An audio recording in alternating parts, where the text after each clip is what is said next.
Oi pessoal, retomando então a nossa aula.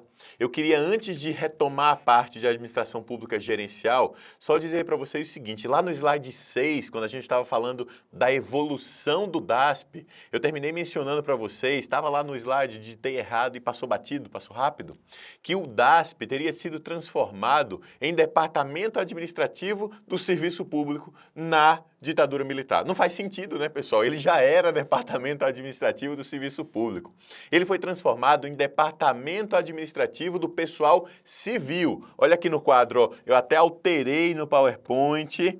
Aqui, ó, Departamento Administrativo do Pessoal Civil, só para ninguém se confundir, por favor, tá certo? Agora vamos para frente, a gente retoma lá no slide 14, que a gente já viu até o 13, falando do PDRAE. Os principais projetos do PDRAE foram, primeiro, o projeto Avaliação Estrutural, que consistia em examinar, de forma global, a estrutura do Estado para criar uma estrutura organizacional moderna, ágil, permeável à participação popular. V, é estrutura organizacional. O projeto Agências Autônomas, que buscava atuar especificamente na área de atividades exclusivas do Estado e que buscava a transformação de fundações e autarquias em agências autônomas, com maior flexibilidade de gestão e maior facilidade para atingir os fins públicos. Aqui buscava-se a contratação por meio de contratos de gestão firmados com a administração indireta, e a administração indireta ganharia maior flexibilidade para atingir os seus objetivos. Já no projeto Organizações Sociais, tinha-se foco nos serviços não exclusivos, permitindo a descentralização de atividades para que a qualidade de serviço público seja maior e que elas sejam prestadas de forma mais eficiente. A ideia aqui no projeto Organizações Sociais era que, dentro dos serviços não exclusivos, como hospitais, por exemplo, escolas e etc., você tivesse a situação de organizações sociais que, sendo do setor público não estatal, ou seja, organizações sem fins lucrativos, só que constituídas sobre a forma de organização social, fizessem contratos de gestão com a administração pública e, com isso, tivessem a flexibilidade típica do setor privado para buscar objetivos públicos através desse contrato de gestão. Isso aqui até evoluiu bastante com o tempo, tá, pessoal? Desde a década de 90 para cá, hoje a gente já tem escolas, já tem hospitais que são contratados por meio de organizações sociais para isso. Houve até outros modelos que surgiram depois, mas a ideia central de pegar os serviços não exclusivos e passar para o setor público não estatal evoluiu dentro da administração pública brasileira.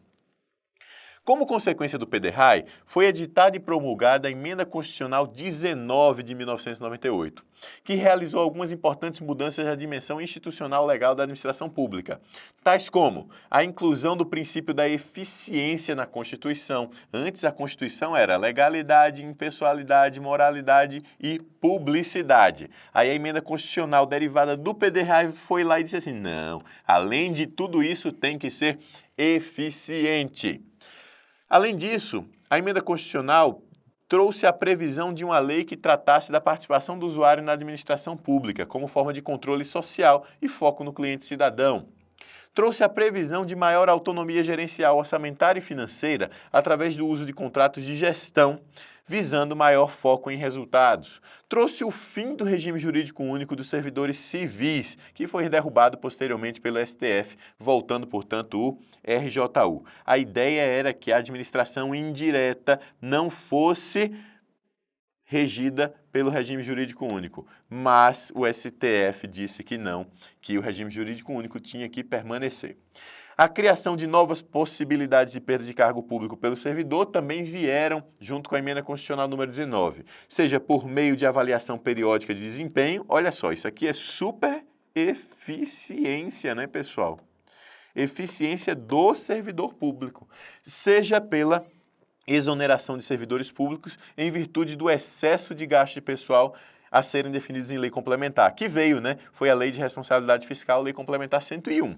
A Constituição passou a possibilitar a exoneração tanto de servidores públicos estáveis quanto de não estáveis em casos específicos, tá, pessoal? Isso aqui são algumas possibilidades que surgiram.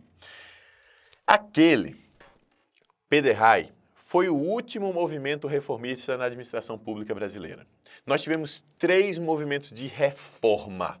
Movimento de reforma do DASP, que foi um movimento de reforma burocrática. Movimento de reforma do Decreto-Lei 200 de 1967. E movimento de reforma do Plano Diretor da Reforma do Aparelho do Estado, PDRAE, na década de 90, no governo Fernando Henrique Cardoso.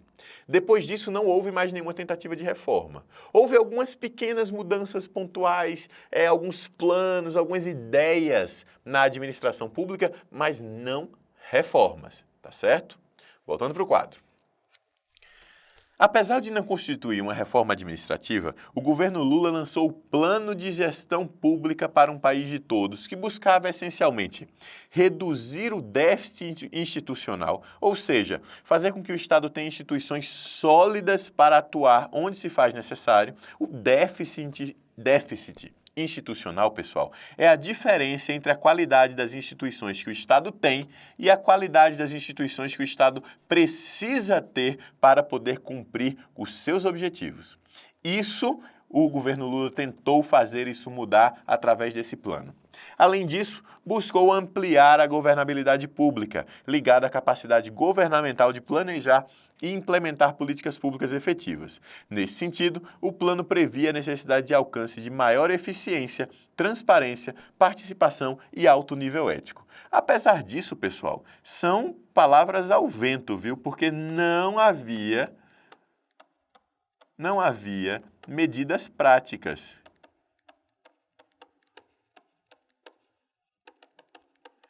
Não havia medidas práticas em relação a esse plano. O que havia eram apenas ideias.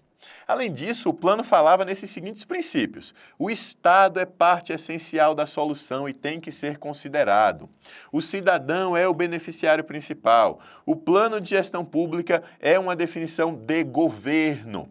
A integração entre plano de gestão pública e outras políticas de governo deve ocorrer. É preciso envolvimento, mobilização, incentivo e participação dos servidores e outros atores envolvidos. É preciso ainda que se resolva, se encontre solução para os problemas que estão aí em busca de soluções.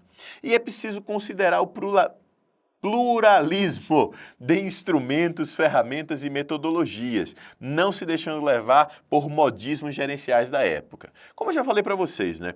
Esse plano não trouxe um modelo novo de gestão pública, apenas tentou trazer novos princípios a serem considerados, mas terminou que não gerou grandes mudanças práticas na administração pública. Bem, pessoal, é isso aí. Com isso, a gente encerra o estudo da evolução da administração pública no Brasil. A gente viu as principais reformas que aconteceram dentro da administração pública e também alguns movimentos de inflexão na administração pública que, apesar de não se constituírem em reformas, também podem ser cobrados pelo seu concurso público. Recomendo fortemente, acho que pela 3ª vez nessa aula, vá para o PDF, estude pelo PDF em profundidade esse assunto. Vá no final da aula, faça os exercícios e depois veja as questões comentadas para tirar qualquer dúvida que você ainda possa ter. É isso aí. Deixa um abraço então e até a próxima. Tchau, tchau.